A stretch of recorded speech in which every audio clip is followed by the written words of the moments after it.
Hey everyone, can you guys hear me okay? Yes. Yes. Yes. Okay. Yes. Yep. Okay. Perfect. I did not expect so many answers. I'm trying to figure out how to put everyone on mute. Let's see.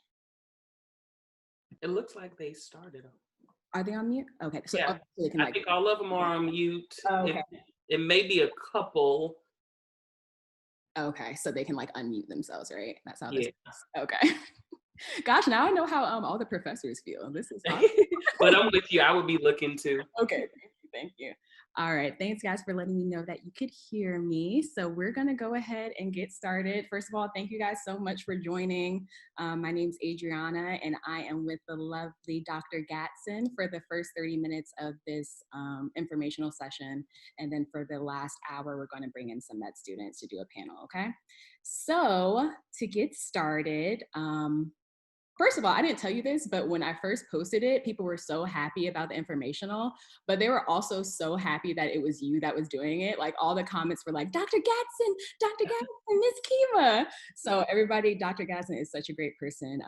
Especially I'm so lucky to be at a school where she works. So I just want to do that intro. So do you want to start off with telling us just a little bit about your role? Okay. So I am the Assistant Dean for Student Affairs and Diversity. I see my main role as just being a big support, advocate, ally for our students. Our students know when they first come to the College of Medicine, what we say is we treat our students like we want them to treat their patients. And so the goal is that we hope that all of our students are patient-centered. So we're very student-centered. And what that means, though, is for me to establish strong relationships with them and help them navigate medical school. And as many of you have heard, medical school is very rigorous and can touch on some different mental, emotional, all different types of things that you've never experienced before. And so my goal is always to be right there to help students navigate the systems and just be the best student that they can possibly be. And then I have some other stuff I have to do, some administrative stuff. I'm over our faculty advising program. Each of our students get faculty advisors. I'm also responsible for our medical student council. I'm also responsible for a whole lot of other stuff that is just administrative stuff. But the biggest thing that I do is I like to make sure that the students are represented at the table and then make sure their voices are heard. So that's pretty much it. Great, that's a lot. That's a lot. Yeah. And sit on a lot of different committees. Yes, lots of a lot of committees. So to get started, just so everybody knows, I pulled questions that you guys asked in that RSVP form, and I just pulled out common themes. So I'm going to try to do a Q&A format, and then if we have time at the end, I'll open up the chat box, okay? So to get started, just addressing the elephant in the room, which is COVID-19 and its impact on medical people that are applying to medical school this cycle. So can you kind of just talk about how you feel students can best adapt to the changes? So probably one of the best things is happening to everybody. So all schools are adapting to try to figure out what's the best way to support students who are applying to medical school, who we know that usually opportunities would be available to you that just most likely are not available. And so just know that every school is having the same experiences. So I'm trying to figure out how to, develop your best self for medical school is you're not the only one. So let's first say that.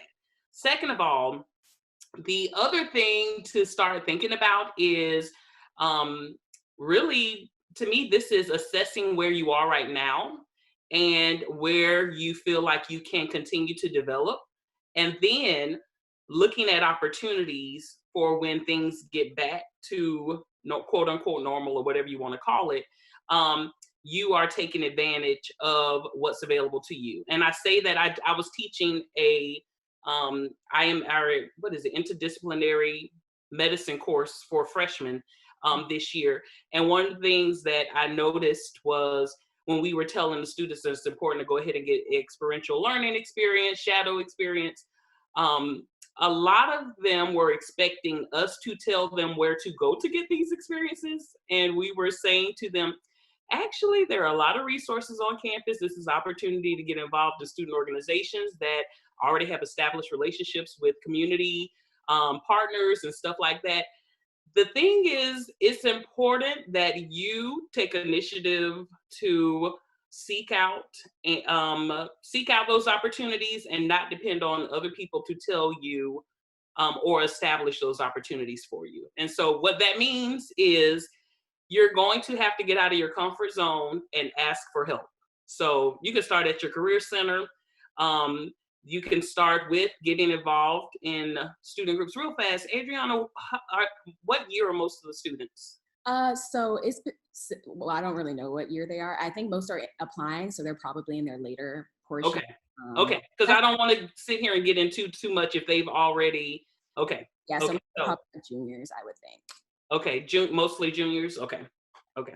So already, well, hopefully, most of you all should already have some experience under your belt. So hopefully that's not a lot of people, because if you're just waiting right now, that's not a good thing. Yeah. So, oh, well, I see somebody said sophomore. Okay, so the biggest thing is going ahead and getting involved. Not easy things, some things that you could do, and it's just hard right now with COVID because even our medical students are having problems with getting into clinical settings. So the expectation, I'm just going to be honest with you, is do the best that you can, but there is a clear understanding across medical schools that there's going to be limited opportunity for students. But with that being said, this was only the last 3 months. So you should be able to have something to write about and talk about on your application. Just putting that out there. Okay. So for the students, I remember in pre-med, the goal was like an hour of volunteering, not an hour, 100 hours of volunteering, 100 hours of shadowing. What would you say what would you say to students that aren't able to get that goal that they started off with wanting? So the best thing you could do is make sure that the time that you do have is you're able to reflect significantly on those experiences, because for many students that we will take into, especially at Florida State, we'll take into consideration the holistic application. I know you had that as a question. We will take a look to see and say, why hasn't the student been able to get as much shadowing, maybe, volunteer experience? There needs to be a good reason. One of them is maybe because you worked, you had to work, 30 hours a week. We will take that in consideration. But we do expect you to talk about those hours that you spent. Yes, it may not be 150 hours of shadowing or 150 hours of volunteering, but we want to hear specifically, what was that patient experience like, or how was it working on a team? Like, you need to be able to, like, for real, share some of those experiences, because we have plenty of students that'll have say, oh, I did this many hours at this clinic, or I did this many hours, or is at a shelter. And it's literally just observation. I mean, there was no interaction with anybody, they didn't have to problem solve for any, it was just like, okay, thank you. That's it. Yeah. And someone asked, does scribing count as shadowing? Say it again. Does scribing count as shadowing? Scribing is, it depends on how the student can explain it in their interview and in their application. We will look at scribing as shadowing if we are able to see the student explain how those times of interacting with the doctor, you know what I'm saying? Because it depends on how they're explaining their interactions with the doctor patient. Because usually a lot of times doctors know that scribers are trying to get experience. So they try to create opportunities for them to be able to have experience outside of their work requirement. Okay. So what about students that have had their MCAT dates canceled or pushed back? What would you say to them in regard to that? this cycle? I would say, I mean, you're going to have to take it. I mean, I don't, we're not a school that's not taking it. So I don't know. You would have to check with each individual school. I would just say this is just more time for you to prep and, you know, the whole, what is it? Time management, you know, all the little tricks of the trades of trying to, you know, work, you know, the timing, or I don't even know how to explain it, but it's just one of those things. Just continue to prepare for it. Again, we know that that's going on. So it most likely you saying that you're waiting for a test score, so on and so forth, is not going to be that significant of a deal breaker, exactly. I guess you could say. And I remember because I took my MCAT on the later side. So I submitted my application. I submitted it to one school so I could start getting verified. And then I had my MCAT score later. I added it on and then added all the other schools I wanted to apply to. Oh, good. So that's a good strategy. Exactly. So if you are taking your test date later, that's something that I would suggest doing, just because we don't know how long it's going to take to verify. It could take, you know, a week, it could take weeks. So I think it's best to get it in early, just so once you have your score, you can just put it in and submit to all the schools. Okay, so what are some common things that applicants include in their application that you would consider red flags or things to avoid? Red flags to avoid.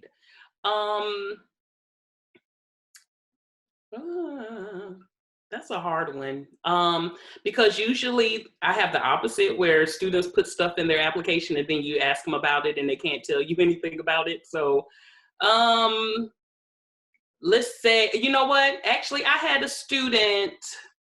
So this was a student, he was experiencing, and you don't know this, okay. I had a student who was experiencing, you can tell, some identity issues. And it was a theme throughout. And it's okay to have identity issues if you are able to express how it has impacted you to, you know, whatever, persevere or whatever. I don't know, let's see. And it was regarding race, just to let you know. And he tried to explain it in a way of how it positively impacted him and his reason for wanting to go into medicine. It actually did the opposite, only because there was not a silver lining. There wasn't a point of clarity of understanding and able to connect it to how it's impacted his interest in serving the underserved. You know what I'm saying? Making that connection. And so for me, I guess you could say is, if you're going to spend a lot of time speaking on a hardship or something difficult you went through, or what else? Just something that you feel like was a struggle you had to persevere through it, you need to be able to make the connection to how it's, you know, significantly impacted who you are now in a positive way. It's great. It's great to share a sad story, but if it's not connecting to, you know, your passion for medicine or something, it's just a story. I don't know if that makes sense or not. Yeah, I would say, you know, a couple people actually asked about specifically experiencing mental health issues and whether or not they should address that in their application. So yeah, we've had plenty of students that will share with us their mental health issues, and the best thing about it is they're able to show us how they, you know, strategies to work through it. And to me, that's something I'm like, okay, good, because if they fail a block, and I need to know that they're going to be able to bounce back, and they're able to show me the strategies and the steps that they've done to do that. That's the strong point in their application. And especially if they want to speak about it in the interview, you know, that's even, you know, more opportunity for me to have a better understanding of how this student, you know, is able to shift, you know, habits, or, you know, seek help. Because, you know, that's the biggest thing, Adriana, is we want students to know this is not the time to allow your mental health to, you know, take a downward spiral when you get into medical school. You need to just be upfront with it and accept whatever help, ask for help, so on and so forth. So if you're able to show that you already have adapted those behaviors of seeking help and you've had success with seeking help, there is no problem. Now, I'm not going to say that it's for every single medical school. Talk to, everybody has friends that have applied to different medical schools, and about their learning environments and so on and so forth. I just only can speak about FSU. So yeah. And just to let everybody know, I see you guys in the chat box. Thank you for asking questions. A few of them are going to be covered later, like things about the personal statement. And also some of it's going to be covered in the panel too, okay? So I don't want you guys to think that I'm ignoring you. But Dr. Gatson, can you kind of describe what a holistic review of an application looks like? Mm-hmm.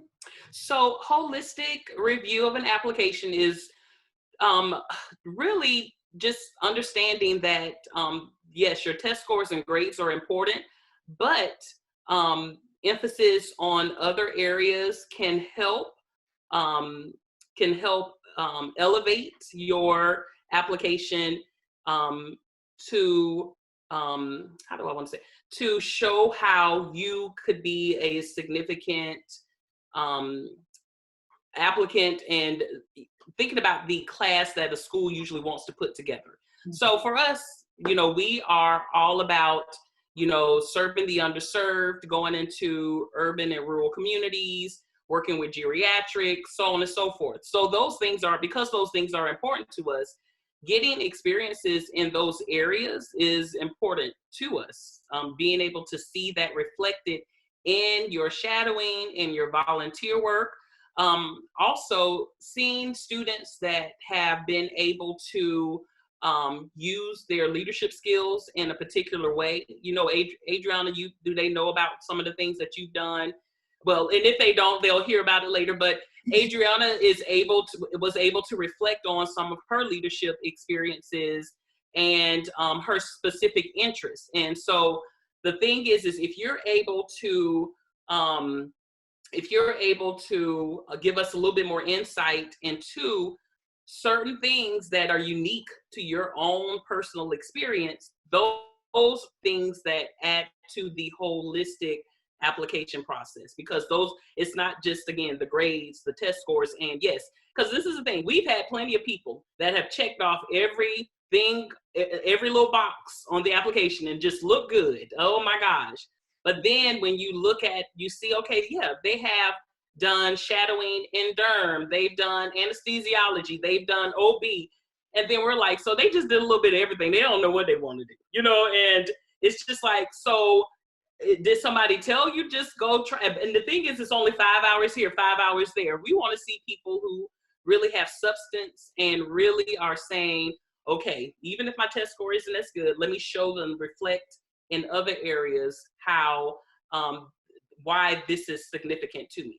Now, I'm still going to let you know that test scores and grades are still very important, but you can, if you have a strong interest in mental health or substance abuse or, whatever it may be, you should, if you can show your leadership in those areas or research in those areas or whatever it may be, those are important, contributes significantly. And you mentioned like kind of being a pre-med and just like filling those check boxes. Yes. What would you say is kind of a way that students stand out to you? Because a few people mentioned that they feel like, they're kind of the same to their peers. They have good scores, they have good grades, they did this volunteering here, but they're wondering like, how can they stand out in a sea of people that may look similarly to them? Mm-hmm. You know what? That's a tough one, because I feel like being your true, genuine self is a pretty big deal. We invite a whole lot of students to interview, and it's just very interesting, the different people that come and sit in my office, and because I'm on the admissions committee, the students that we discuss, and it's very interesting to see how we have a lot of students that are not confident in their application because, they can write real well and express themselves, really well in writing. But when it comes to that actual interview, that's when some of them, something's just not something's missing. And so I think for me, for you all, that interview is, don't be, don't be fake, because we have that too, where I'm just like, let's hurry up and wrap this up, because just too much. A little. I can't do it. And I'm usually, I get, but when this, and I usually can tell pretty early on too. Yeah. But that's a hard one to say, only because Yeah. it's a hard one, only because I just want you to be your true, genuine self. That's and I think people can really tell, like, when you're being genuine. Someone asks, like, is being quiet or shy a red flag? It's like you have to answer questions, but if your personality is reserved, like, that's just who you are. And I know several of my classmates would be considered shy, and they're right beside me. So when you're like, people can see that, and we don't want everybody to look the same. Like, we really don't. So definitely being yourself. What would you say? How should students address gaps in their application? So whether that's a low MCAT, a low GPA, like, do they mention it in their personal statement? Do they mention it elsewhere? Or is it something that they, shouldn't really talk about in their application? I think it's okay to address it, because I'm going to bring it up. So, and that way I can go ahead and just say, I saw that you talked about how that first semester was tough, or you had a situation where you got way too involved. We have a lot of students that pledge sororities. I mean, it's just some of everything, and it's okay to explain that. The biggest thing is being able to show how you adjusted and how you shifted your strategies or changed habits, and being able to show an improvement. Okay. And so that's the biggest thing for me. I need to be able to see, okay, so that first semester or that sophomore year, okay, so but it's okay, because I saw you bring those grades up. And the biggest thing is just being honest and being upfront, because if you address it in your application, then I'm not going to spend a lot of time on it in the interview. But if I don't see you address it in the interview, we're going to talk about it. Exactly. And I think the personal statements that I've read, students sometimes they go on the side of talking about it throughout their entire personal statement. And that's too much. Like, I feel like if you say, like, this is what happened, this is why it happened, and this is what I did to fix it in a few sentences, like, that's all you need. And then once you get that interview, like, you can explain it more in person if the interviewer asks. Like, I was so worried about my MCAT score, nobody brought it up. So it's like, you don't want to spend all that time, instead of talking about all your strengths, talking about your weaknesses on paper, I feel like. That's because of all the other wonderful things you've been doing, Adriana. I distracted them with other things to keep the score. But okay, so we've gotten a lot of questions about personal statements. Can you talk about, like, what makes a good personal statement and what you're looking for? I like what you just said. Don't linger on a specific topic in your personal statement too long. I know some people think fluff is good, but I'm just gonna say, from my standpoint, I like when students get to the point. And it's okay to paint the picture, but you don't have to, say, at a winkling of my mother's eye, as she cradled me in her arm. We don't, and I hate to say it, but we've had stuff like that. I feel like my first personal statement read like, so I get it.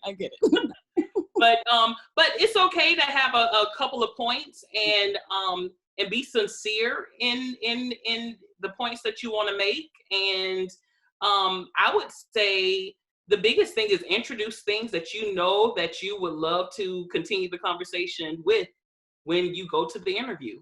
Mm-hmm. You know what I'm saying? To me, that's the biggest thing. Because if I see something where, okay, this student was a part of a group that studied this, and then they were able to implement it in, this organization, I'm like, okay, let's talk more about that when they get here, because I know how it is when you're trying to implement, or something like that. So just be strategic with things that be strategic with the topics, so. Okay. Yeah. And you kind of mentioned it earlier, like, having themes that you kind of pull out. Like when you're looking at your application, it's like, what things, if you're just looking on paper, what can I tell about this person? Like, are they into mentoring? Are they into research? Are they into giving back to the community? And you look at all your experiences, like I would suggest everybody do this, just look at your experience and pull out 2 or 3 themes and then kind of revolve your personal statement around that. And it makes it so much easier because you are just starting off with support for each of those points. So that would be my advice for personal statements. You guys can start asking more questions in the chat box if you want. We're kind of getting close to time. My next question would be, what are 3 features? Well, we kind of talked about interviews a lot already. Well, when you are assigned to interview a student, what is something that you typically review beforehand? I automatically look at their vision statement because I'm like, what do they really want to do? I mean, I'll read the rest of your application later, but I'm like, let's really see what they're really interested in. Let's see. Of course, I'll do your personal statement. The other thing I do look at, I'm looking at why you chose to participate in certain experiences. Because again, we get plenty of students that'll do a whole lot of check the boxes, and when you look at why they chose to do something, and I also look to see if something led to something else, because we've had plenty of times where, you know, a student from UF, you know, volunteered at the Shan's children's unit, and like this past year we had a student, she along with, you know, another student created this new way of welcoming visitors and, you know, not welcoming visitors, giving kids something to do. I can't even remember now, but what it was is to look at where she started with an experience and how she used that as an opportunity to move that to something else. That was like, oh, great. And of course, guess what we did? We talked about it during her interview, and she was able to expound on it a little bit more. So definitely I look for, okay, specifically why did they choose a specific thing to do? Because I've had situations where we were excited about this, one of our students, an applicant, choosing to spend their summer in Madison with the dermatology associates. I think that's who it is. And I was excited because I'm like, who wants to spend their summer in Madison? You know, whatever. Yeah. When we asked him about it, he couldn't even tell me anything about it. I'm like, so you spent your whole summer. The only thing you could do is talk about how important it was for the dermatology associates to have their office open there for so many times a week, you know, whatever it may be. And I'm like, okay, so that was a wasted experience. And so guess what? He's not at Florida State. I'm just saying, you got to really, y'all don't just do stuff just to do it. You got to be able to speak about these experiences. Okay. So. How do you guys view like getting a master's or doing like a special master's program? A couple of people mentioned having a low GPA and kind of how they can go about fixing that. How do you guys view those programs? So for us, you know, we're probably more open. I don't want to speak on other schools, but Florida State, we're probably more open to looking at those applicants and really considering them. I think the biggest thing is, what did you do during that time also? And what program? So that's another thing too. We do look at what program you choose to go to. So there are certain programs that if you choose to go to, we're wondering why did they choose that program over another one, or if they had or options, whatever their options were. But we also, to me, it depends on how you used your time during that. Was that the only thing you did? Because some of these programs are a lot of online classes too. So we're trying to figure out. Like a question of if the program was like more rigorous. Yeah. Yes. We will pay attention to the courses you have taken. Some programs have some really good reputation. Some other programs do not have really good reputation. And that's something that you guys can research on your own, because I know a few of you guys were thinking about, you know, doing like GPA reinvention, and that information is readily accessible, like if the program's considered more rigorous and like what classes are offered. Because if your GPA is low, it's like you want those science classes to boost it up. So you want to take like the harder science classes. I figure. Okay. What about students that haven't taken a science course in a while? How would they go about getting their letters of rec? Because some people are non-traditional, so they haven't been in collegiate work in a while. How did they go about navigating letters of rec? So that's where the shadowing clinical experiences will come in. So we can understand that because we have quite a few non-traditional students at FSU, but that's where it's what have you been doing with your time between your coursework and applying to medical school. Okay. So I would be interested then in seeing have you tried to get some more clinical observation, whatever type of experiences. Some students they end up scribing or being medical assistants or whatever it may be, and so getting it from that also will work too. Okay. But there needs to be some type of effort. Okay. And then another question kind of based off non-traditional students applying, is there such thing as like an experience being too old? Like if you did it a few years before your application cycle, or even just traditional students maybe wanting to include stuff from high school? It is okay for things to be dated if you have some more recent experiences. Okay. Yeah.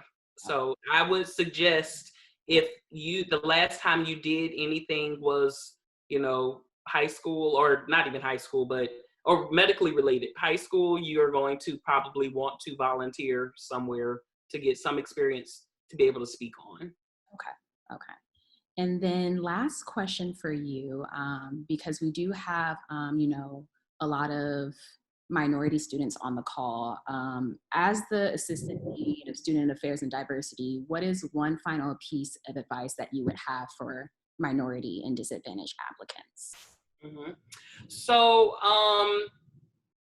for me, I would say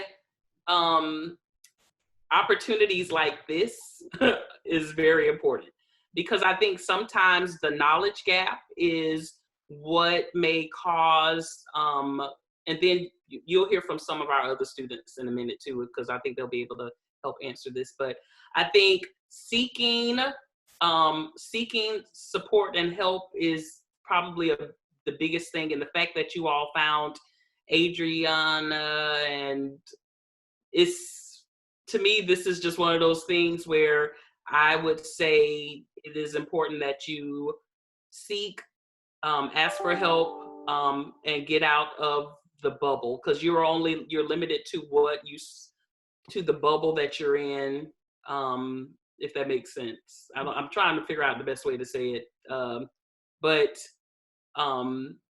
yeah, kind of like mentioned before, it's like not expecting things to fall on your lap. It's like for me, for being a pre-med was like really uncomfortable because I didn't have a family of doctors or anything. So I had to go out there and I had to work and search for things. Nothing was handed to me. So join organizations that are going to support you and give you access to new knowledge and give you access to personnel. Even at FSU, we have Miss Vesla Anderson. She will work with anybody to help them get into medical school. I'm just putting it out there. Yes. But the thing is people don't want to put the work in. You got to get up and go meet with her. If she tell you to do something, you need to do it. And so it's just that thing. So yeah. Okay, guys. So I know we didn't get to all the questions in the chat box, but I hope that this portion was helpful. Are you? Okay, email. Okay, someone asked your email address, if it was okay to email you. Okay, yes, that's fine. Okay. Well, I can type it in the chat box for you, but you can say it as well. Okay, it's kima.gatson@med.fsu.edu. kima.gatson@med.fsu.edu. Okay, thank you so much, Dr. Gatson. And I just want to say y'all are in good hands. Y'all got some of the best students at the Florida State University College of Medicine about to represent. So anyway, Y'all have a good one. It's nice to meet you guys. Have a good one. Bye. All right, bye-bye. I think somebody asked who the lady was that Kima mentioned. If you go to Florida State, Miss Anderson, she's in the College of Medicine building on the second floor. So it's for Florida State students. Thank you. So we're just gonna wait for everyone to get on.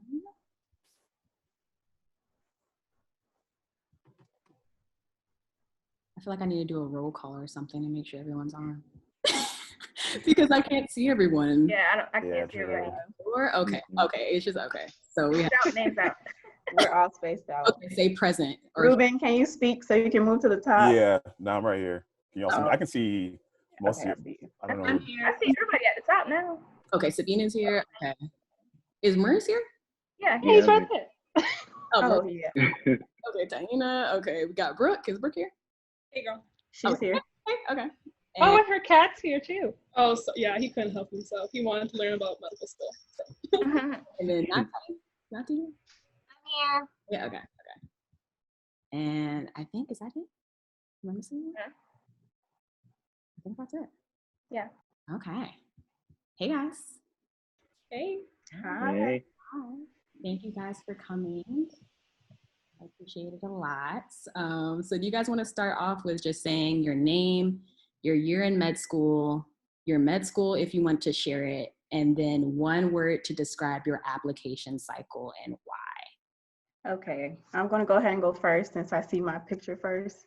So hi everyone, I'm Azjaah Rogers. I'm a third-year medical student at Florida State University. One word to describe this process: stressful. And I would say stressful because it seems like as soon as you get done with one part of the application, there's something else that has to get done. You have to run around to get all of these different pieces completed, and it was a long process. It was really stressful. But I made it through, obviously. So you can too. I guess I could go next. My name is Maurice. I'm a third-year medical student from Florida State University College of Medicine. One word I would use is probably a journey, because I think I had in my mind exactly where and how long it would take me to get to where I wanted to be, and that was not the case at all. So I kind of just there and just my individual journey. Hey, I can go next. Oh. Go ahead. Okay, I'll go. My name is Brooklyn Palmer. I'm a first year, almost second year at UT Southwestern in Dallas, Texas. I think there's other questions. And then my application cycle, I thought the question said application, so I was gonna say bold because that's what I thought. But for the cycle itself, I think discipline. I know for me personally, I was doing other things during the summer and I had to, wake up earlier than my friends, go out, really grind out a lot of the essays and put a lot of work into it. So I think discipline would probably be my word. Hi, my name's Tayina. I'm a third-year medical student at Florida State University. And the one word I would use to describe my application cycle is actually fun. Like, I don't think you ever really get rewarded for just being yourself and getting to write about yourself. Like, I really enjoyed that. I think sometimes we get stressed, but it can be like a pretty fun thing to do. I can go Like next. that perspective. Oh, go ahead. Oh, you sure? Okay. All right. My name is Reuben. I'm a third-year medical student at New York Tech at Arkansas State University. For my application cycle, I'd probably say it's a roller coaster as well. Just between interviewing and updating schools and trying to hear back, and it's just a back and forth. And once you guys are applying, you know exactly what we're talking about. But it gets better. We've all gone through it, so I think you're in the right place for all your questions. Okay, I'm Shan, but I go by Shan, and I guess I'm a third year. We don't really know what we is right now, but yeah. Anyway, we're here, and I'm at Florida State too. And I would say the one word to describe my journey would be humbling, because my application cycle was a bunch of rejection, and I'm not used to rejection, and so it was hard to figure out how to sell yourself and to make it through and keep sanity. Hi everyone, I'm Sabina. I'm a almost second year at University of Pittsburgh, and a word to describe my application cycle, I think I'd say strategic. Like at every single step, I was super strategic about it, which was really rewarding but also exhausting at the same time. So if you want to talk about strategy, I'm all here for it. Hi, everyone. My name's Natalia. I'm a rising second year at FSU. And one word I would use to describe it would be pressing. Just because while I was applying, I didn't decide until very last minute to apply. And it was kind of in the middle, late part of the cycle. And it was while I was doing my master's in my gap year. So I had to, study for my classes or miss class in order to complete my application. So that had me pressed. All right, I think that's everybody. So what is one thing that you wish you knew before beginning the application process? I can go. I probably think it's the time commitment just to write, your experiences, and really, just sitting down to write all the secondaries. That took a chunk of time, at least for me, and just, being structured, especially, because I'm sure everybody else has a lot of other things they need to do. So just, having that time management down to be like, hey, I'm going to finish 3 or 4 of these experiences and write it out and send it to people to look at. So at least for me, that took a good chunk of time that I didn't think it was going to take that much time, especially with the edits. So if you can really kind of get that, get it early, I guess, it'll save you a lot more time later on. I'd like to add to that. I'd also say to make sure you know what the process is in general, because I think something that I was lacking with was I knew that we had to do an application. I had to take the MCAT, but I honestly did not know that there were so many more steps to the application itself. So I would just say with a quick Google search, you can go ahead and make sure you know each and every step of the process itself. Yeah, and that will help you with your organization. Sorry. I would say adding on to that, also understanding the price and budgeting ahead of time, because I think in undergrad, they're just like, oh yeah, you'll apply to med school. You have to budget for travel, for each application to each school. Make sure you've looked at that. Yeah, I was actually going to add to that point. On the financial side of things, there are also a lot of programs and resources out there that help you assist you with all these things, because I had the fee assistance program, and it paid for a good chunk of my application. And I didn't know that. I applied twice. I didn't know that the first time around, so I could have saved a lot of money just knowing that was out there. Okay. To add on to that, one more thing, I would say I wish I would have known that a lot of it can be done ahead of time. So like I mentioned previously, I was really pressed when I was doing mine. But if you know what the structure of the application is, a lot of it can be done as you approach the application before it even opens. So when it opens, you could just input everything that you already gathered. I would agree. I would say also just to know that it's not a rush. You don't have to hurry up and apply. I think a lot of us, when you come from a family, nobody went to medical school, nobody knows anything. You're just like, oh, okay, this is one path that I'm supposed to go on, and you only know that one route, and it's multiple routes to get to medicine, and you'll discover that once you're already here. But it's dang, I wish I would have knew this beforehand when I was driving myself crazy trying to apply and be the perfect, candidate, and that wasn't what I necessarily needed to do. So on top of knowing what it takes to apply, also just be cognizant that there's multiple ways to go about it. Very true.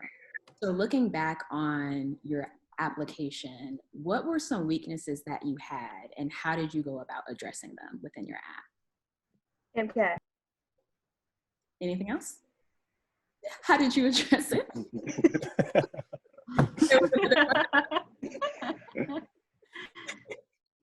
You want me to answer for real? Yeah, how'd you? How did I address it?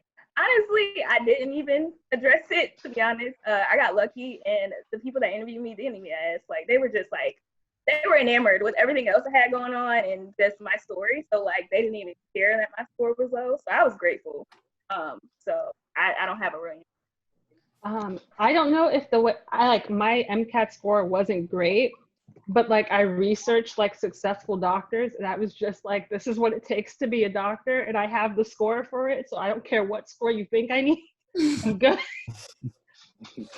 Period. My application cycle was actually really stressful for me. in addition to being strategic, I guess, in relation to this question, because my GPA for undergrad was below a 3.0. So like I graduated with a cumulative of 2.88 and then a cumulative science of 2.5 something. And so I had to overcome that. I took three gap years, which I think we'll get into later.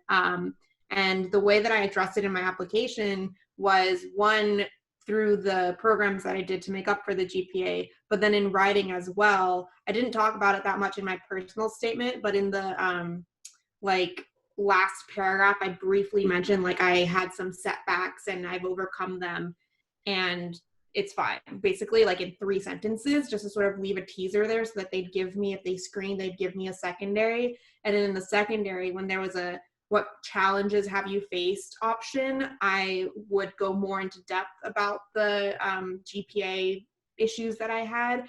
And if there wasn't a challenge option, if there wasn't, is there anything else you'd like us to know about you? I talk about it there. So I always made sure that somewhere in my application, I had like a little bit more than those two sentences in my personal statement to talk about my low GPA. And the way that I did it was not dwelling on the low GPA. It was really like 2 sentences about the setback and then like the rest of the paragraph about all that I've done since then to overcome and learn from it. So really focusing on the upward trajectory and like how I'm not that person anymore and how those numbers don't define me anymore. So really like not letting them dwell on it by myself not dwelling on it in writing. I think I had 2. Also, I want to add to that. That's a good point too, as well, especially when you're, writing your secondaries and all that stuff. Don't, if you have something that's like a low GPA, whatever the case is, like I wouldn't talk about it as much. I mean, you can hint at it because, I mean, the thing is like they already have your application, right? So, I mean, if you're going to talk about, hey, I have a low GPA, yada, yada, and then they see your application, it just puts more undue attention to yourself. You don't want that, right? So, I mean, honestly, like the application is for you to like tell your story, gas yourself up, and make it like, wow, I want to interview this person. Like, who's this person? Like, I mean, same thing for me. I mean, I didn't have a good GPA either. I mean, the first 2 years in undergrad, I had like a 2.2 maybe. And then I really started to like, I'm like, wow, like I need to do something, right? And I graduated like a little over a 3. It was like a 3.1, but my master's program definitely helped out a ton, especially the classes I took. But I mean, when I was applying, I never talked about my grades at all. There was one interview when I interviewed at Ohio State, and they asked me like, oh, first 2 years, and I was like, man, I wasn't, I was doing college athletics and I wasn't, focused on school really, and but that's not the kind of student you're getting now, so I think that overcoming adversity and talking about how you're better than how you were before, I think definitely is gonna help you with your application, especially when you're interviewing, because at that point you already passed all the metrics. It's just about fit, like, hey, do we like this person? Can we see this person thriving in our environment and succeeding? So I mean, just honestly, just do your best when it comes to that kind of interview stuff. But I mean, just be yourself, really. Did you want to add something, Maurice? Oh yeah, so I was gonna say I had 2, and I like the point that Reuben made earlier. I think the whole point of the application process is to just describe reasons why you deserve to be in medicine and why you should be in medical school. So if there are some weaknesses, you can explain them, but I wouldn't harp on them too much. The whole point is just to explain all your strengths. So that's kind of what I did. Like I had 2 major things that no school I've ever asked me about. Like I did research for a whole year, and my research lab didn't have funding, so I literally just sat there for a whole year and did nothing. But I put it on my application because I was there, I guess. And yeah, no one ever asked me anything about that, and any of the schools I interviewed at. And also my MCAT score, the first time was extremely low. Like I didn't even pass, and I did a little bit better. I did a lot better on the second time, but they didn't ask me about that. So. I mean, I think it's just sticking to your strength and try to explain everything to the best of your abilities. So as far as applying, did you guys do MD and DO schools or only MD? And why did you choose like whichever route you picked? I can go first because I think I'm the only DO student here, but yeah, so I applied to both. For me, like I was just trying to be a doctor, man. Like the letters didn't really matter to me at that point. I was just like, I just want to be a doctor. And I was fighting between the MD and DO in terms of, I've heard that, it's harder to match with these specialty like ortho and derm for DO students. And just about now, I mean, just looking at it now, especially with our class, we had, I think 3 people match ortho and 2 people match derm. And I mean, that's still the same thing in other MD schools as well. So, I mean, at the end of the day, you want to be a physician. Some people care about the letters. I didn't care. So I just want to be a doctor. So. I would say the only reason why I didn't apply to DO is because I didn't really think about it. Like, it's lack of, just ignorance of not knowing things. And so I would look at your options. I mean, just like Reuben said, they're available. It's a school, you're going to graduate, you're going to be a doctor. So just look at it and add some more, options. So. I think for me, it was very much a financial decision. Just the DO schools in my state were much more expensive than the MD programs. So it was a lot about price. But if you're picking between MD and DO, know that like those doctors work together in the end. There's a lot of work being done now to bring those 2 programs together. So like, don't feel like you have to pick one over the other. I just want to say thank you guys for all the advice. I was the one who put the question in. I probably should start the video, sorry. I put the question in because I'm an older student. I'm a mom of 2 who are, I have 2 college-age students. And so I'm finally finishing getting back to my degree at 42, and I'll be done next year. And I know you guys mentioned being a doctor, either doctor or DO. What advice do you have? Like, I feel like I'm too old to be a doctor because it's a lot of years. What advice do you have in terms of like maybe physician assistant or some other profession, medical field that would be as fulfilling? But I've always wanted to be a doctor. It is not too late. Be a doctor. Like that is Yeah, never too late. Are you gonna be 50 and not be a doctor, or be 50 and be a doctor? Honestly, like it's up to you what you want to do. It's a lot of money though, so that's what you really gotta think about. But other than time, that's irrelevant. And there are multiple students. The time I'm worried about, I'm kind of lucky in the sense that I have a very supportive husband of 20 years. Both my kids got a full scholarship to college. Thank you, sweet Jesus. Hey, and now I feel like now it's my turn, but I'm kind of like scared. But I'm not going to lie, I want to make crazy money. I love medicine, and I want that title. You can definitely go for it. There are multiple students in our class that have children like you. They're older students. They took the non-traditional route. So it's definitely never too late. You just have to decide, is this something that you really want to go forth and do? And you seem pretty passionate, so just go for it. Thank you. And I just want to say thank you, Adriana. I follow Med School Mila. That's how come I found out about you. And you guys are really, like, I share your website all the time. You're really, and I know all the Black doctors that she posts. It's very inspirational, I think, to young Black women. No offense to the men. But so I just want to say thank you. And this has just really been inspirational, really wonderful. Thank you so much. Thank you. And you guys want to make this more fun? Like, should we just have people hop on and ask their questions? Like, I can read from the script. Yeah, let's do it. Yeah, let's do that. That sounds fun. Sounds lit, yeah. People don't cut people off or anything, but if you guys want to hop on and ask a question, like, YOLO, let's do it. Quick question. So I heard FSU does not accept out-of-state people. I'm from Georgia, but I'm looking at my options. You're breaking up. Yeah, we can't hear you too well. If it's better, type your question in the box. Yeah. I think he said about students coming to FSU that's not from Florida. Is that what you said? we have those. Do we? We have like two. FSU, I heard they don't accept out-of-state students a lot.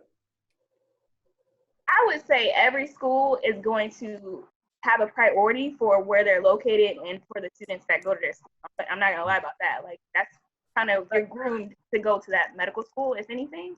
But we definitely have out-of-state students. So if you're a good applicant, then you're a good applicant all around, no matter where you're applying.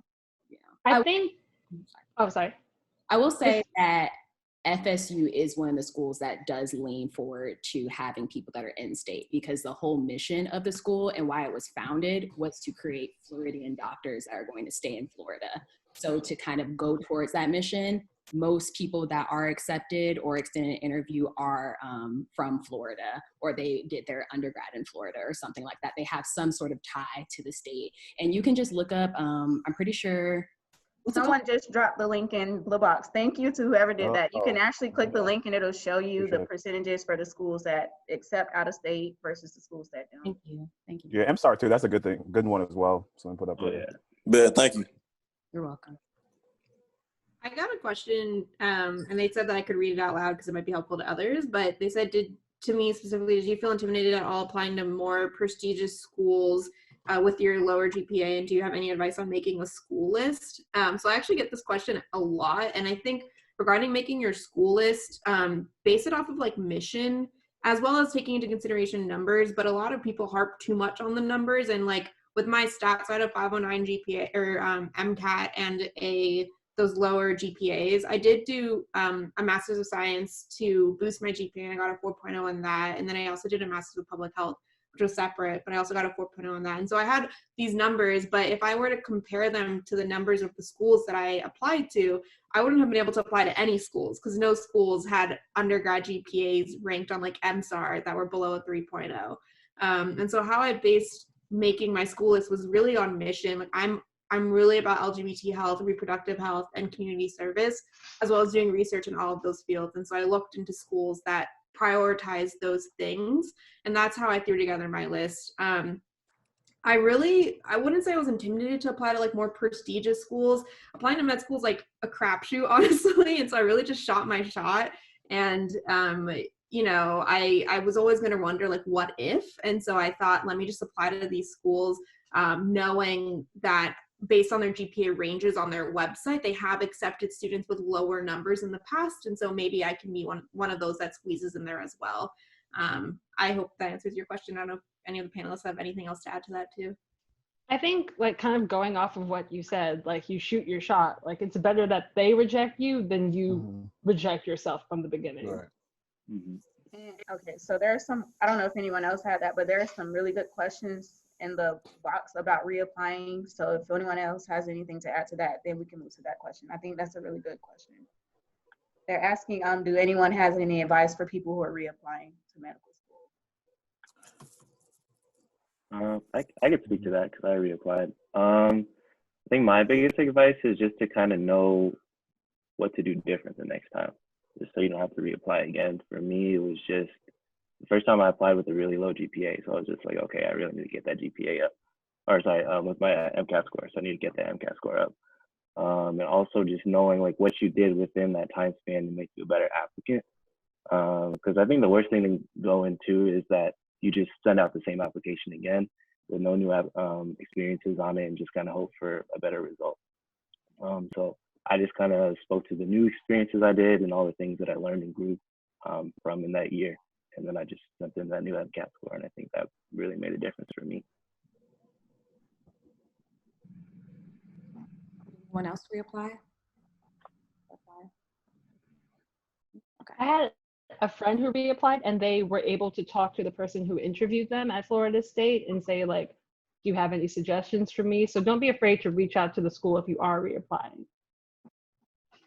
Can I ask a question? Oh, sorry.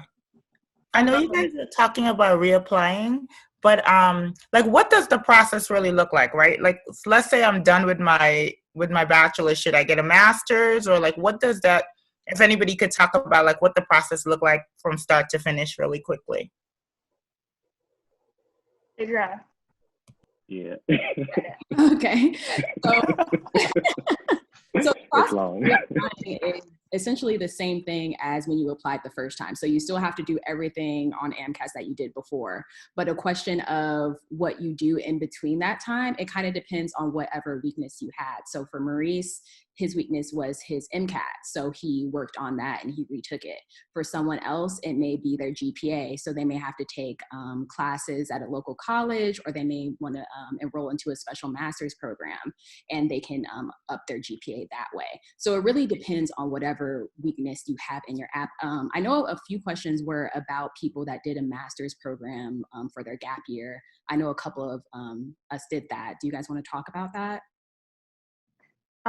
So mine was unique because I did the bridge program at FSU. If you're unfamiliar, basically it's like you do 1 year to get your master's, and then if you do well and succeed in those classes, you're automatically added to the next class. So you don't apply or have a MCAT again or anything like that. And you also take some classes with the current medical students. But it wasn't like I chose to go to the master's program. I applied to Florida State like normal. You get selected from that group of students that were accepted, but you get waitlisted. And then from the waitlist, they choose students to put in the master's class. So my experience was unique because my GPA, or none of that stuff really mattered. It was just whether or not I passed the classes. And then I was automatically enrolled into the next class. Yeah, at least. Oh, sorry, you can go. I was just saying Nisa is trying to speak, I think. Hi. Okay. Oh, sorry. Nasa. Okay, I'm Nasa. I'm on my second gap year. I'm not sure if you guys can answer this, but I'll just ask the question. So I was born in Florida, raised in Haiti. I started medical school in Haiti, but it was like a pre-med plus medical program, and I was in the pre-medical portion of it. So the university went on a strike, and I had to transfer to Arkansas, where I finished my undergraduate studies and stuff like that. I'm not sure whether I should apply as a reapplicant or just a first-time applicant, if that makes sense. Have you applied for medical school?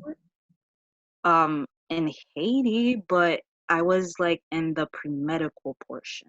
Did you have to use Your like first the time MCAS website and stuff for your application? Excuse me? Did you have to use like an MCAS website for your application? No. Okay, so you're probably just going to be applying as a first-time student here in the U.S. Okay, so Because they require it's like a website that you have to use for your application for medical school here. yes, but like in the essential thingy, AMCAS thingy, application thingy, the booklet, it said that any medical school from anywhere in the world. But since I was only in the pre-med part, I don't know if I should put that. I think the schooling system there is a little bit different because you would go through all the way from pre-med to medical school, and there's no break. I don't think we would recognize that as you being in medical school here. Mm-hmm. Okay. And you can also call to clarify, call someone from the AMCAS, call someone to just clarify, because we're not sure. Yeah.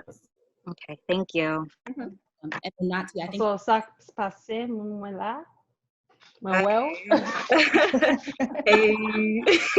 Okay, so some other good questions. I think Natalia was going to talk about her master's program because hers is different from mine.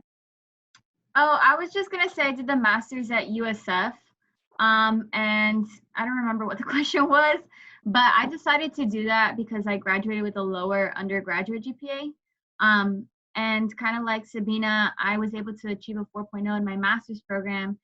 So since schools were able to see both GPAs, I think that really helped. In the event of, like, in terms of the question for reapplying, I didn't have to reapply, but I was hesitant to apply the first time just because of, my GPA and my MCAT. So I decided to apply smaller the first time around, and then decided, okay, if I don't get in the first time, then I wouldn't be considered a reapplicant for as many schools, if that makes sense. And what was your master's in again? Master's in Medical Sciences at the University of South Florida. Okay, and that's like traditionally like a post-bac, like GPA reinvention, like master's, correct? Like a lot of people that are going to medical school do that one. Yeah, but it wouldn't be considered a post-bac program. It's like an actual master's. Okay, and then Sabina, you did an MPH, right? Do you want to talk about that?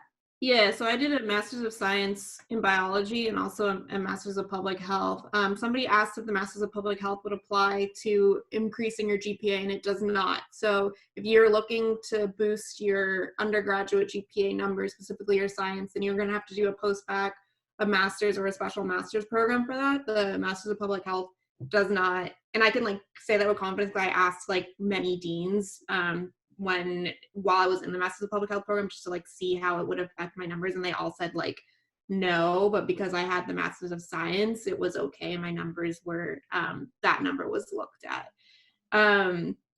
Also, if you're looking for academic enhancing programs, then the AAMC actually has a database that lists post-bacs and master's and special master's program, and you can filter it to show you academic enhancing or career changing or both, and you can do it by location as well. I don't have the link. I can try and post it if I find it quick enough. But it's also like in my bio on my Instagram, if you want to like search that really quickly too. But yeah, so I applied to post-bac and master's and special master's, and I was only accepted to one program because a lot of times the minimum is 3.0 for your GPA, and I didn't take the GRE because I was just too lazy to do that. And so I only applied to like 8 programs, I think, and I was only accepted to the one. And so I just rolled with that, and it was at a really small university, Chatham University here in Pittsburgh. So I took a risk in that people probably didn't know the school. It was a newer program. It was really small, but it was the only opportunity I had. And so I decided to make the most of it, and it ended up working out for me. Yeah. Reuben, did you do something? Yeah. So I did my master's in public health at Brown, and not to contradict what Sabina was saying, but in terms of the classes, for the most part, yeah, they're not going to count. But I feel like I was kind of keen in terms of how I categorize my classes, right? So I took a lot of like epi classes and upper division bio classes. So like all of those I just put as, bio classes. And so like my AMCAS GPA went up a ton, and same thing with a COMIS for the DO side. So I think it really depends on the kind of classes that you're going to take. But for the most part, the intro to public health and, biostat, well, actually, no, biostats might count for math, but, the majority of the public health classes aren't going to count really. So you really got to weigh your options in terms of, if you feel like you need more classes to boost your GPA up, a or reinvention master's could be the move for you. But I mean, for me, I didn't really think I was going to apply to medical school till, halfway through a master's program. I thought I was going to do a PhD first because I love research, and, public health was, something that's, I'm still super interested in now. But I thought I was going to do more like PhD and epi kind of thing. And it was after the first year of my master's, I just got linked up with, I got linked up with my PI first year in my master's. And, he was just like, oh, why don't you think about medical school? And I was like, nah, dude, I was like, my GPA is not that great. And I was like, what's it called? The first time I took the MCAT, I got destroyed. So I was like, nah, like this, like maybe later. But honestly, find the right people who are going to really support your dream. If other people don't see it, that's okay. Like, you need somebody in your corner to be like, yo, like, you can do it, right? And so like, just having that guy just gas me up for the past like 2 years, I was like, damn, like I can do this, right? Like you just need somebody to really just, make you feel like you can get to where you want to be. And there's a lot of people who said like, nah, man, you're not gonna get into medical school. And I was like, maybe you're right. But, that one person was just like, dude, like you can do it. And I was like, I'm going to do this. And, so now I'm here. So I feel like if I can do it, like legit anybody else can do it. But I don't know. But I'm not going to. All right. But I know we talking about like things that help your application. Yes, I agree about all that stuff. But also like some of my classmates really like are interested in public health, and like being a physician and having an MPH helps you to navigate areas like, stuff that we need right now in the pandemic. Like people need to be like on the front lines. I think it's key to have it, not just to look for, resume booster or whatever, but also like in public health. Like people like us need to have an MPH. Yeah, I echo that. And I'm doing a dual program. So wait, Sabina, I'm sorry if I interrupted you. No. Okay, yeah, I'm doing a dual MD MPH. So if anyone has specific questions on that, you can let me know personally so we save time for that. But I am doing it. My school offers a program where you can get your MPH in 4 years with your MD. So when I graduate with my MD, I'll also have my MPH, and I started at basically the same time. So if you have questions on my decision on that, what that looks like, it's rough right now, but it's overall okay. But yeah, you can let me know personally through Instagram or whatever. And so we've gotten quite a few questions. Everyone's the MCAT. I see a lot of people asking about studying for the MCAT. Yeah, that's what I was about to do. Okay. Yeah. Let's do the exam, the MCAT. So can you all talk about like kind of how you went about it? How long did you study for it? What resources did you use? And just kind of what that looked like for you. I think the M1 should talk first because y'all more fresh. Oh, that's fair. So I personally, I don't like talking that much about it because I feel like my MCAT wasn't that strong. I had like a quality, like average score. Like I was worried about it, but not enough to necessarily retake it is kind of where I was at. So I personally took a class, even though it was really hard to afford that financially. I just knew that I wasn't really in the best place discipline-wise. I think now, if I knew what I knew now, I would probably find a personal schedule or honestly do it with a friend. I don't know. I'm super extroverted. I don't think I could have done a program like that alone. Even for studying for STEP this summer, I've hit up some friends about, I just like that accountability. So you kind of have to know yourself a little bit. And just a couple things I personally recommend.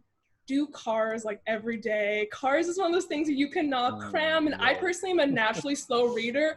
Y'all, my cars was so bad. I don't know how I got here, no joke. Cars was my worst grade. I know a lot of people are like, that should be your best. Y'all, that was my worst. It truly was. And we're here now. So like, it doesn't need to be phenomenal. It should probably maybe go for that, but do cars every day. It's very time thing. You cannot rush that. So don't put it off. And then I highly, highly recommend taking timed full-time tests. I think when people take half tests, you are hurting yourself.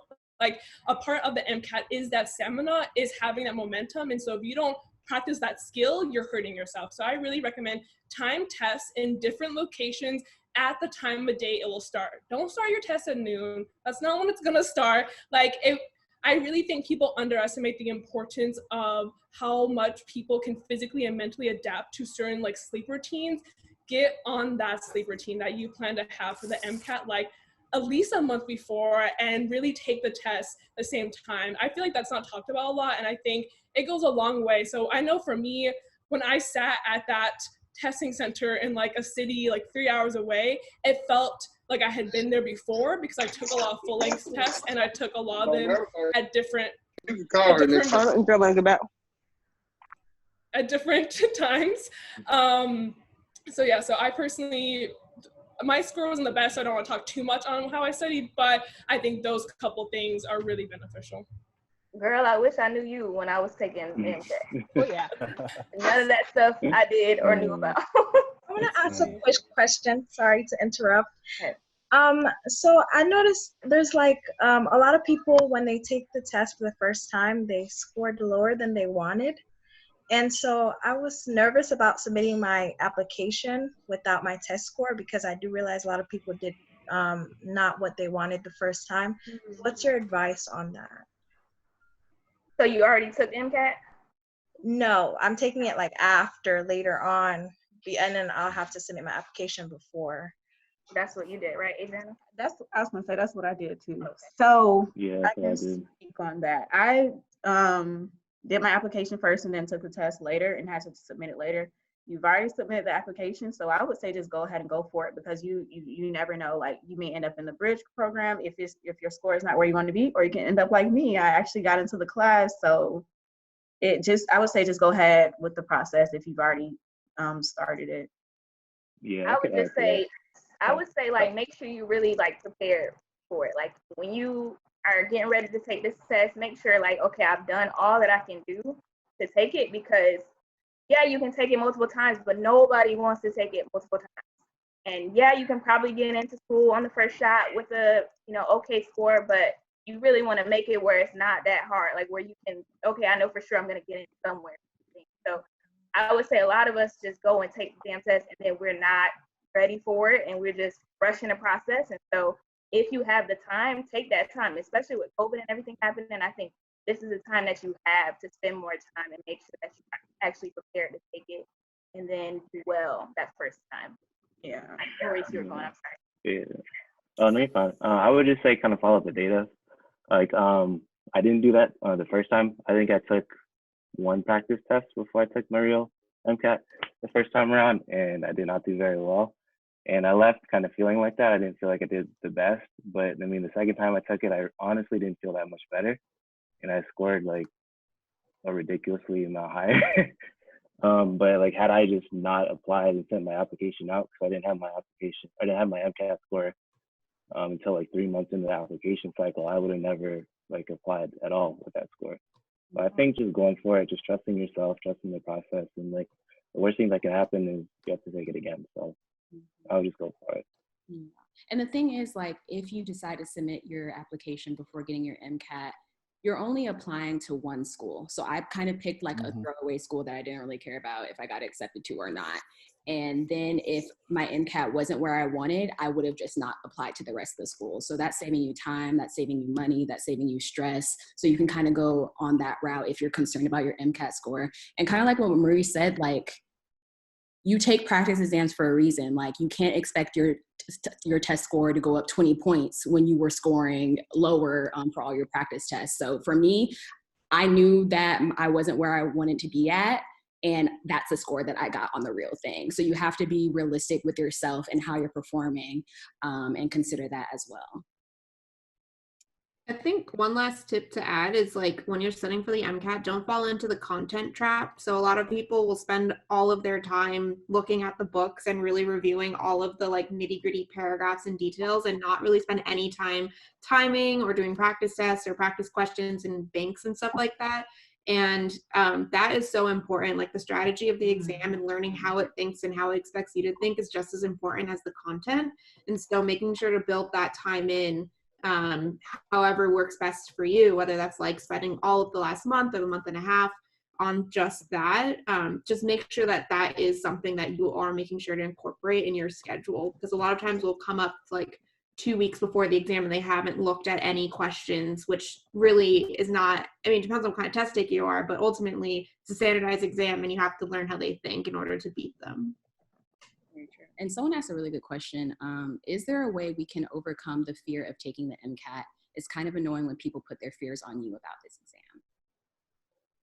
I would You say, just gotta, sorry, I would say I was like deathly terrified of the MCAT.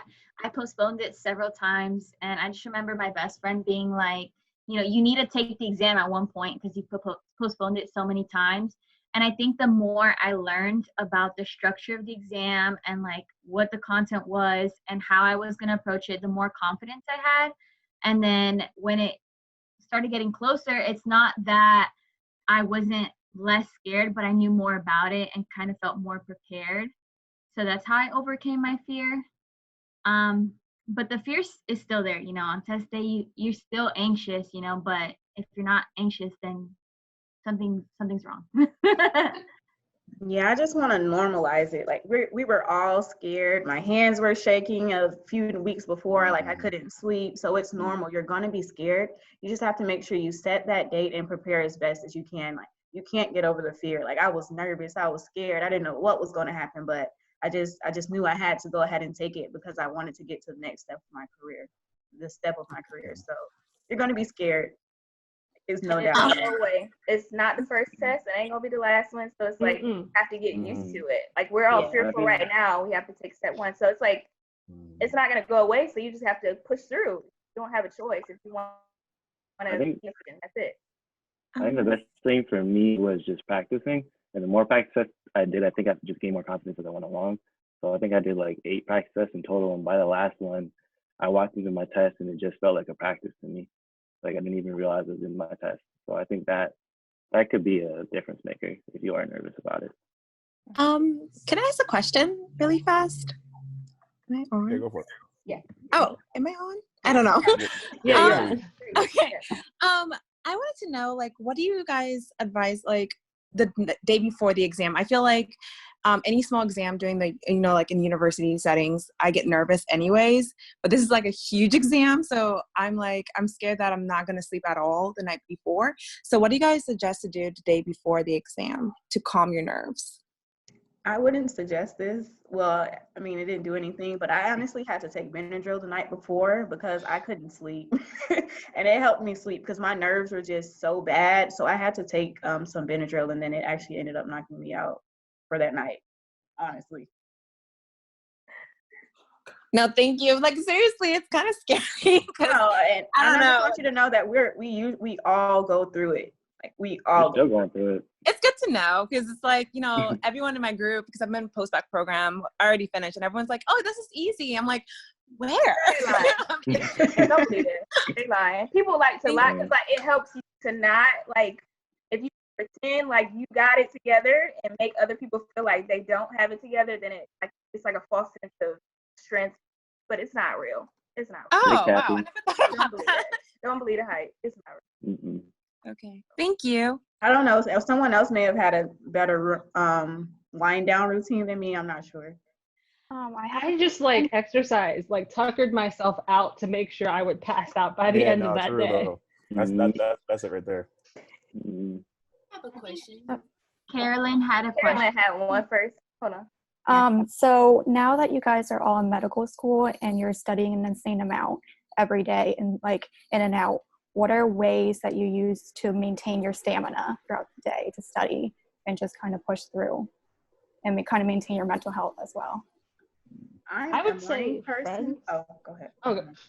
Oh, I'm a morning person, so I like to have my schedule in the morning. So when I first wake up, I'm at my best. My mind is working. So I go ahead and get started in the morning, and then like I use the rest of I usually cut my day off at like 5 or 6 o'clock, and then I use that time for me to relax, watch some TV, go exercise, just anything that I feel like doing that day, even if it's just going to get my toes done or something like that.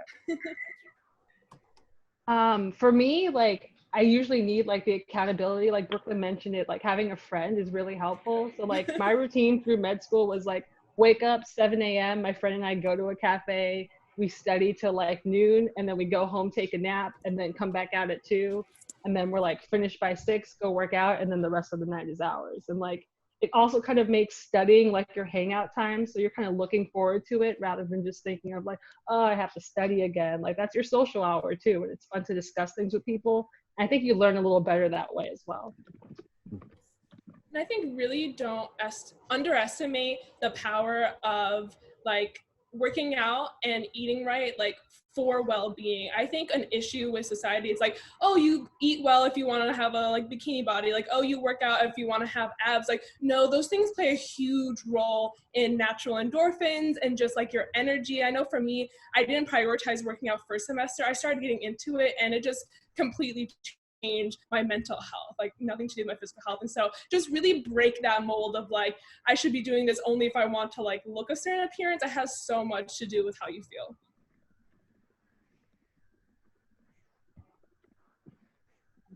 Okay. I know somebody else popped up with a question. I'm not sure where they went.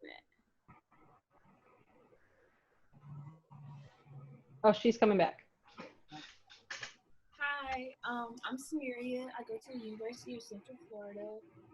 I had so I'm a sophomore now, and like I know I want to go to med school. I want to be a pediatrician, but like I don't want to get like so comfortable like where like I'm not doing enough to help like build my resume. Like, cause I know like the process you guys said it could be stressful, it could be long, but there's stuff that you can do like in the meantime to like help build your resume as far as like you guys said like volunteering and stuff like that. But like I just don't know how to like find those opportunities. Like, was there any like way that you guys like found those opportunities like when you guys were in undergrad or anything? I mean, you're in Central Florida, so you're right next to Camp Foggy Creek, which personally for me was the best volunteering opportunity I ever took part in, and I would really take advantage of it, especially since you're so close. What's it called? Camp Foggy Creek, and it's perfect for you if you want to be a pediatrician. It's a camp for children. Each week they do a weekend for a different disease or disability for kids, and you get to work with a lot of different families. Like, it's a really fun opportunity. Definitely look into like the undergrad pre-med programs. I don't know if y'all have like maps there or what medical programs y'all have, but that's a good resource because they have volunteer opportunities. Also, they usually have connections with the med school depending on how the program is set up, things. So what you want to do now is focus on the volunteering and being consistent, like choosing things that you're actually interested in so that you can do it, like have longevity in that, and you're not hopping around doing 5 different things. You're finding like 1 or 2 things and sticking with that throughout the rest of your undergrad. Yeah, echoing that, I think a lot of people feel stressed and like pressured to do things that are like really hospital based and like patient based, but and that's important, of course, like getting your clinical experience, but majority of like my extracurriculars were in event planning with student government, like putting on concerts and all those like random undergrad things that happen on campus, and also teaching. I went to school in Philly, so like I taught a lot in West Philly, sciences to kids because they just didn't have science teachers, and that following on what Shan said, like I was passionate about that. And so I did that for all 4 years. And that's what I talked about as like one of my most meaningfuls and things like that. So really just find what you're interested in, even if it's not necessarily like pre-med related, and follow through with that, because that's what you're going to be excited to talk about in your application. And you're always going to be able to find skills and qualities through that are going to help contribute to you being a good physician in the end. Okay, thank you. Oh yeah, and just to kind of piggyback off what Sabina just said, I was in like the FAMU gospel choir at my school, and we talked about the singing. And in my interview, that's what we ended up talking about, like me singing, what part of the choir was I in, like some songs that I like. So like they were saying, it doesn't have to be medicine related. Just do something. Just get active. Just get active. Yeah, and one piece of it. Oh, sorry. Oh, sorry. No, I was gonna say I was in the marching band, and that's what we talked about. Like, forget half of my interview, just music.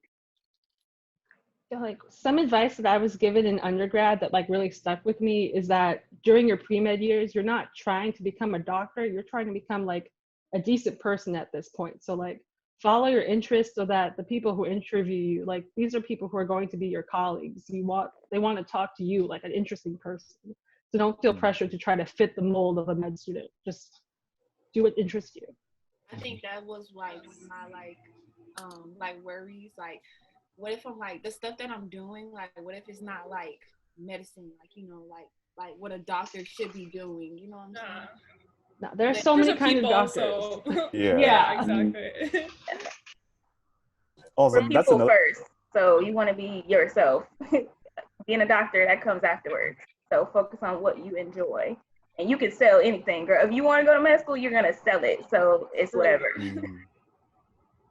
Go ahead, Reuben. Oh yeah, no, I was just saying, just to piggyback off the same thing with majors, because when I was a pre-med as well, like everybody's like, oh, you have to like major in like, you know, astrophysicist or like, you know, something like crazy, right? So like, you know, like if you want to do like history or art or music or whatever, like just do that, especially if it's something that's, you know, gonna make you happy all 4 years. I mean, because I mean, realistically, you just need to hit the prereqs, and I mean, at the end of the day, nobody's gonna be like, oh, like you didn't major in like a super hard bio. Like nobody, like literally nobody cares, right? Like half of my class is like, I mean not half, but a good portion is, you know, arts, history, you know, music, like stuff like that. So it's not like the typical kind of pre-med, you know, major. So realistically, just do what you want, what's gonna make you happy, and your experiences are really gonna follow and just make you unique, right? I mean, because you want to really stand out and be like, okay, like why should we accept you versus somebody else who's doing the same exact thing as you? So if you can speak on those experiences that make you you, it's going to really be like, oh wow, we need this person in our class. So just really do something that's going to make you happy at the end of the day. You're not just like checking off boxes just to be like, oh, I have to like, you know, volunteer here and I got to do like all these 30 different things that will tell me to do. Like, you know, just be focused and, you know, do something for long term. Be like, hey, like I did this for all 4 years and this is how I grew and this is what I learned, and you know, this is why I'm going to make an excellent addition into your medical school class, because you know, we want those people who are going to be like, hey, like this is why I'm different, this is why I bring diversity into the incoming class. So really speak on those experiences that are going to be make you happy, and it's going to make something that's going to be have a meaningful impact in your life. All right, we're going to take these last couple of questions in the chat box. First, did anybody apply to Caribbean med schools here or no? No. No. No. Why were you aware of them, or why did you decide not to? Money. I ain't got that kind of money. They're so expensive. Yeah. I think is Lizzie, there's one like medical student on Instagram that's really that goes to a Caribbean school, right? She talks about Dulcimi, I'll link her. Yeah. Perfect. Yeah, I was like, I know someone talks about this who probably knows way more than none of us went there, you know. So thank you. Yeah. Awesome. So, put that up there. Did anybody apply as a disadvantaged applicant? And what advice do you have about discussing it in your application? I'm pretty sure I put that on my application. You know, whatever. Anyways, so I mean, granted, I talked about it in my personal statement. I talked about it in my interview. It's a part of me. It's a story. It shows like how I got here. This wasn't just by chance and anything like that. So I definitely don't sell my story as pity. I sell my story as proof of I've endured and I'm continuing to endure to make it where I want to go. So I think you need to see it as that. See it as a sense of empowerment. See it as a sense of, let me show my strength, and don't like see it as I'm trying to get them to pity me to accept me as a student. So. And just definitely what Shan said, but just be honest, because they're gonna ask you a question or why do you consider yourself disadvantaged? So I just told about my story, my life, and how I got to this point today. So just be as honest as you can when answering that question. Okay. Do you have any advice about how to answer the question, why medicine and not other health professions? So for me personally, you want to explore that. That should be what pre-med is why do you want to do that? And so that should be really in your mind moving forward if you're considering this career. For me personally, for instance, like I'm really interested in food, and so it's kind of natural someone asked, like, why didn't you want to be a dietitian? And so I actually, but because of that, I personally met with dietitians and heard about their story to see, do I vibe with this? And so I very intentionally reached out to other fields that maybe lined up with my interests, and that gave me really not hands-on, you know what I mean, kind of stuff to talk about. And then for me also, volunteering and shadowing at free clinics, I kind of saw that there was a power physicians had in some of these communities that I personally wanted to serve, that someone who didn't have skills to or have the ability to prescribe things just objectively wouldn't be able to do. So that's definitely something I personally talked on. I think this is also a good time to, one, highlight the fact that you've had clinical experiences and you've seen different roles, and also to show that you respect those different roles. So it's never like, oh no, I don't want to be a nurse. And they're kind of looking to see if you're that kind of person. But it's a good time for you to be like, oh, well, this is my personality. After seeing that person in the role of physician, I feel like I could fit that and serve that very well. Okay. Yeah, the first time you think about that should not be like at the interview. Like you definitely think about that now, think about that any stage in pre-med, and that should be a really big part of your journey. Because if you are just medicine and that's all you look at, you're gonna lose sight to these different options, and that's gonna come up in your interview and it's gonna be a little awkward. So yeah. And it leads into like respect, like you respect what those other fields offer and how you can collaborate. Like our school was really big on interactive medicine and just being involved with different fields, social work, public health, all the different fields. And so that's reality. Like you're going to have to rely on other people outside of just physicians to help you to treat your patients. So if you do genuinely care about being in the health field to care for others, then you're going to explore those other options to make sure like this is exactly where you need to be. Exactly. All right, one last question. So any suggestions on how to remain involved with outreach during this COVID-19 chaos? I feel like I'm sitting still and I don't want admissions to view this as inactivity. I just posted in the chat, but Mila at Med School Mila just posted on Instagram the past couple of days like a really comprehensive guide that is out right now on ways to engage in the community. And I don't know it off the top of my head, but it also involves ways as a pre-med to get involved. So I highly suggest hopping on her Insta to check out her post and video that she saved her highlight on that as well. And I think it's important to know, like, we're all in the pandemic. Like, everybody knows what you're going through. Everybody at every medical school knows what's up. So it's not like they just think you're wasting your time right now. Like, this is not normal. It's not healthy. It's not a possible way to be your best self in the middle of it, And so I think give yourself grace through the process. Like, yes, it's difficult, it's frustrating, and you want to prepare for your next step. And it feels like you have time, but everything is still closed down and it's still not safe. Also, you have to consider your health and consider what's best for yourself. So I would just be mindful of that too. Like, everybody knows what's happening, and to just give yourself grace during this process, because it's hard for all of us and we're all trying to figure out how to navigate and apply and things. And so they have to be considerate when you apply what's happening. But it's like comparing yourself to other cycles before this. Like, you can't, it's a completely different ball game. Like, we can't even go outside. How are you going to get 100 hours of volunteering? How are you going to get that shadowing that you were supposed to do? It's going to be a completely different cycle. And once you kind of lean into that and recognize it and work with what you have, I think that you guys are going to be okay. If you're a strong applicant, it doesn't matter. You're going to be a strong applicant regardless. And also, I think from a perspective of having been a parent, I think mental health is just such a key component. And I think since you're not volunteering, you can speak about what you have done, you know, that you feel has been good to maintain your mental health, and possibly like reaching out to a friend just to see how they're doing. One of the things I know my friends and I did was we adopted a nurse. So we each adopted a nurse, and then we just would make these little baskets, like self-care baskets. And we just packaged them, and then I dragged my husband into the mix, and I had him drop it off. So just really, I think focusing on the mental health piece, because if, you know, people never focus on mental health, and especially in communities of color. And I think that's key. If you have a heart attack, you'd go see your doctor for your heart. But for some reason, when we're having emotional issues, we have a tendency to avoid that. So I think if you're not volunteering, just, you know, like maybe keeping a daily journal so that when you do get back to that point where you are volunteering, you don't forget, like, hey, you know what?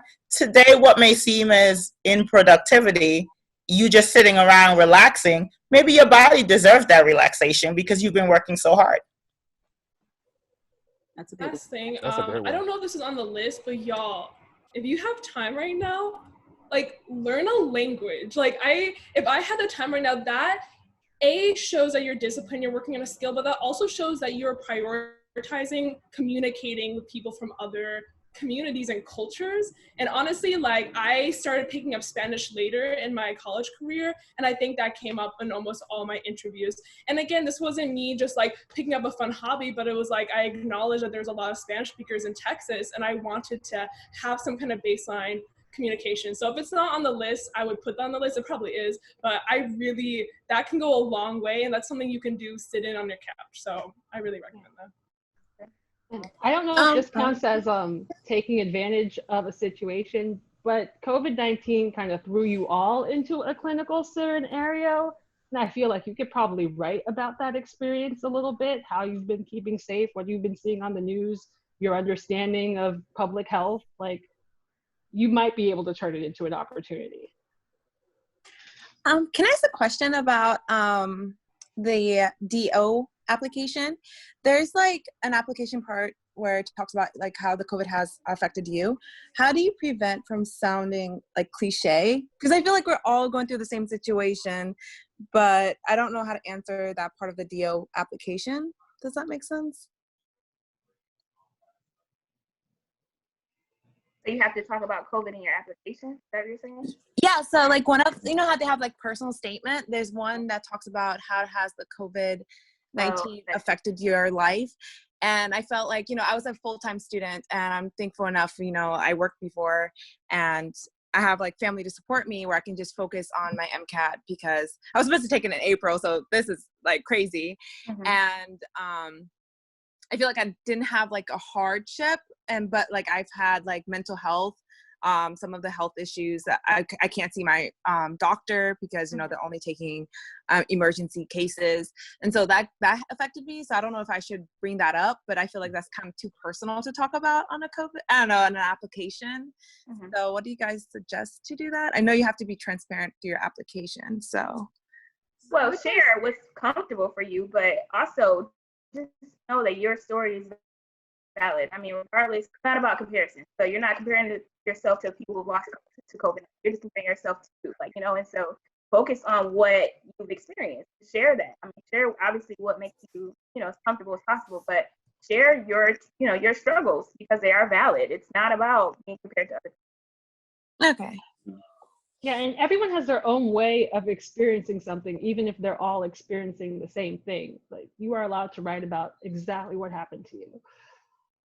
Okay. I think even if it does sound cliche, I feel like that question won't make or break your application. But there's so much more that goes into it, and they do this whole, I think she mentioned it earlier, holistic review process, so where they look at every element in your application. That I don't think that'll be an issue. All right. Thank you so much. Oh, sorry. I was just gonna say, Tracy, that you can definitely share your aspect of the story, but I think it also gives you an opportunity to like empathize with how, you know, this whole situation affects everybody in a different way, and you can express how that it opened your eyes to that. You know, you might not have realized that before, but kind of seeing how like the community engages with this and how everybody approaches it differently, I think is a really good perspective to have and an approach in a question like that. Okay, thank you so much. I'm taking notes. Thank you. That's the last question. So thank you guys so much for coming. If you guys, I know some of you put your Instagram names earlier, but if you guys want to drop those real quick so that they're at the end of the list. And do you guys want to close out with, you know, maybe one thing that students can reach out to you about? So for me, if you're interested in research, I did research for 2 years during my gap years. So I can talk to you about that if you want to close out with one thing they can reach out to you, and also one piece of advice for those that are applying this cycle. I can go. So yeah, y'all can reach out about, you know, anything. I mean, research, you know, experiences, you know, whatever. I'm always, you know, I love mentoring. You know, I'm always down to give back as much as I can. So definitely on Instagram, Twitter, just reach out if you need help. And what was the last one? What's it called? What was the? Oh, one piece of advice. This one tiny piece of advice. Oh, advice. Yeah. So, I mean, honestly, I think, you know, staying in your lane, right? And stop, you know, don't compare yourself to, you know, what everybody else is doing. And, you know, if your buddy's like putting in 10 hours of work and you're like, you know, and you like, don't feel like, oh, I need to like do more, you know, like, you know yourself better than anybody else. So do what you need to do to get to where you want to be. Right. So, I mean, we're all taking, you know, we're all making moves. We're all, you know, doing what we got to do. We're just taking different steps. So don't feel that you're not doing enough, because, you know, just be more loving to yourself and care about yourself more, and just know that what you're doing is going to pay off later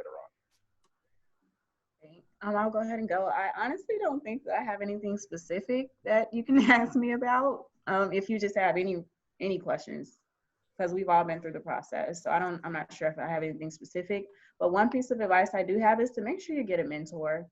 I can't stress how important it is to have a mentor. My mentor helped me so much through this entire process.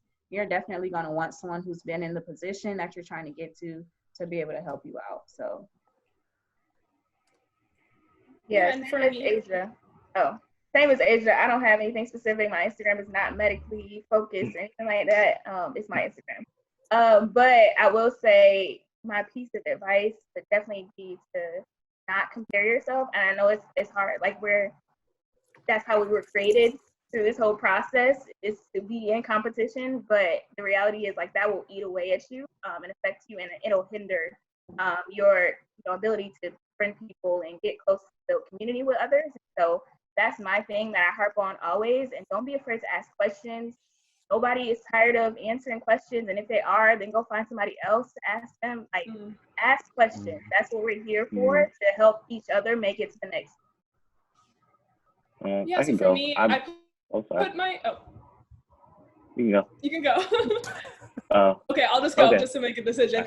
Yeah, I put my name like here in case y'all want to have it. And for me, you can reach out to me specifically. I did a lot of non-clinical, non-research things. So I did a gap year and didn't do any of those, which I think is pretty unique. So if you have questions about, you know, I was a waitress all throughout college and I was an RA. I did a lot of non-clinical things, and I think it really still boosted my application. Let me know also if you happen to be interested in like health and how that nutrition, how it relates to medical school and medicine.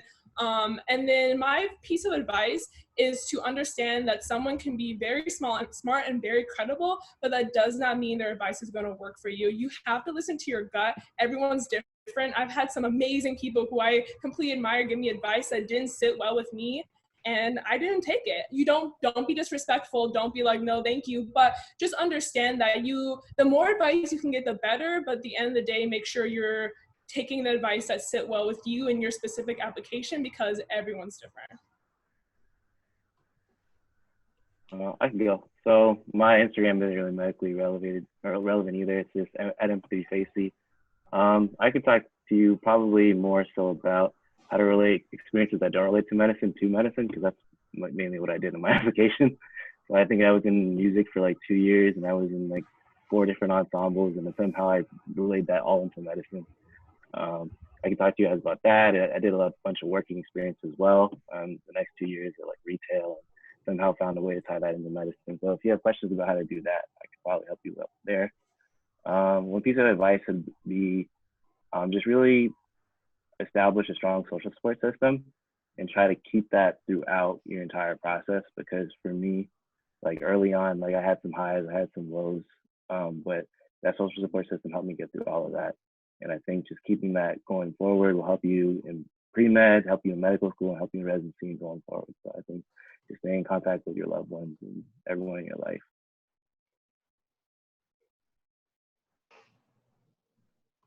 I can go. So I already forget what I'm supposed to tell you guys.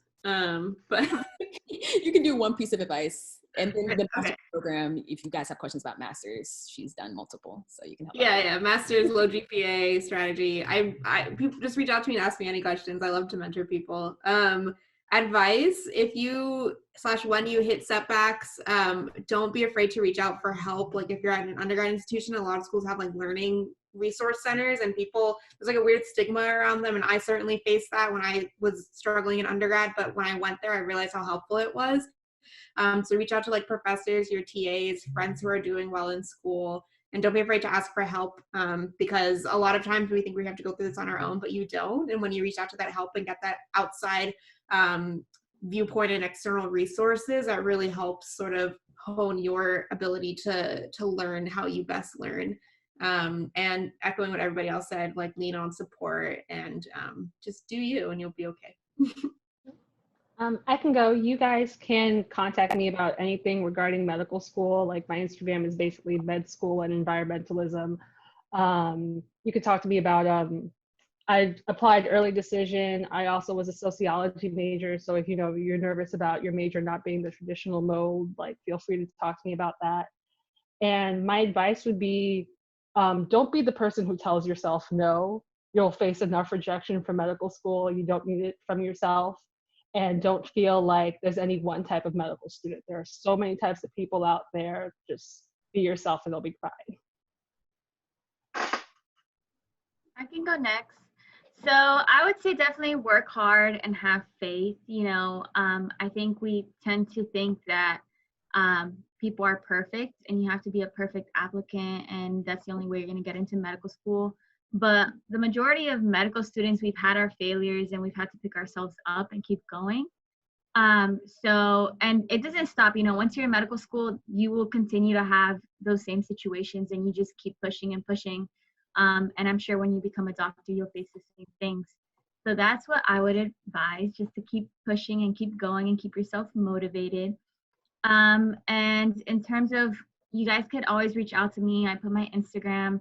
I have my YouTube channel where I make videos for fun to help mentor pre-meds, and I'm always happy to reach to help you guys with that. I'm Hispanic, and I'm the only one in my family that's a doctor. So that was a unique for me. So if anybody else identifies with that, you're more than welcome to reach out. That's everyone. Thank you so much, guys, for doing this. Thank you for coming. Thank you. Thank you. I'm going to try to figure out how to upload this recording. I'm kind of technology challenged. I don't really get this stuff. So I'm going to work on it. And I will email you guys that RSVP the link. And you guys can share that as well. Word. All right. Good luck, everybody. Good luck. Thank you. Good luck. Good luck.